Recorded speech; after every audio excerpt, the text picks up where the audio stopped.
ஒரு சிறிய துளை வழியாக வெளியே வரும் ஒளி ஒரு ஊசித்துளை ஒளிப்படக்கருவி போல் செயல்பட்டு ஒளியின் மூலம் எப்படி இருக்கிறதோ அதே போல் ஒளியை சுவற்றிலும் தரையிலும் விழச் செய்கிறது என்று பார்த்தோம். சரி, வாருங்கள் சில துளைகள் கொண்ட ஒரு தட்டினை வைத்து வெவ்வேறு ஒளி மூலங்களை பார்ப்போம். முதலில் நீளமான மின்விளக்கின் ஒளியில் துளைகள் கொண்ட தட்டை வைத்து பார்ப்போம். பாருங்கள், நீள நீளமான ஒளியை ஏற்படுத்துகிறது. வாருங்கள் அடுத்து தெருவிளக்கின் ஒளியில் பார்ப்போம். இங்கு பாருங்கள், தட்டின் ஒவ்வொரு துளைகள் வழியாகவும் 6 சிறு சிறு தனித்தனி ஒளி தெரிகிறது. அது ஏன் இப்படி தெரிகிறது? ஏனென்றால் தெருவிளக்கின் உள்ளே 6 சிறு சிறு ஒளிகாலும் இருவாய்கள் சிறு இடைவெளியில் அமைந்திருக்கிறது.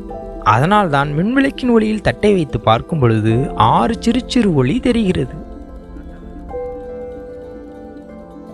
அடுத்து கோள வடிவ மின்விளக்கின் ஒளியில் பார்ப்போம். பாருங்கள், வட்ட வட்ட ஒளியாக தெரிகிறது. சரி, இப்பொழுது நீங்கள் வித்தியாசமான ஒளி ஒன்றை பார்க்க போகிறீர்கள். இந்த தட்டில் இருக்கும் துளை வழியாக எந்த வடிவத்தில் ஒளியே தெரிய போகிறது என்று பார்ப்போமா?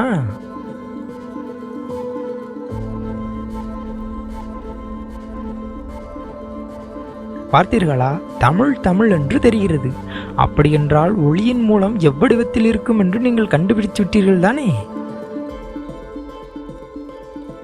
ஆம், நீங்கள் எண்ணுவது சரிதான். தமிழ் என்று சொல்லின் ஒளி மூலத்தினால்தான் இங்கு தமிழ் தமிழ் என்று தோன்றுகிறது. இப்பொழுது உங்களுக்கு ஒரு ஐயம் எழுந்திருக்க வேண்டுமே. ஊசித்துளை ஒளிப்பட விளைவின் காரணமாக இந்த துளை செயல்படுகிறது என்றால் தமிழ் என்ற சொல் தலைகளாகவும் புரண்டும் தானே இருக்க வேண்டும்.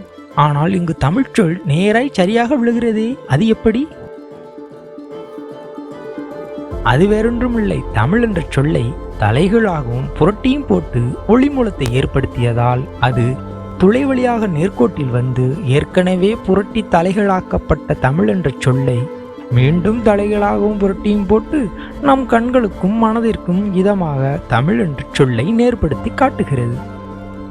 இதிலிருந்து ஒளி நேர்கோட்டிலும் செல்லும் என்பதை ஆழமாக நம்மால் கண்டுணர முடிகிறது.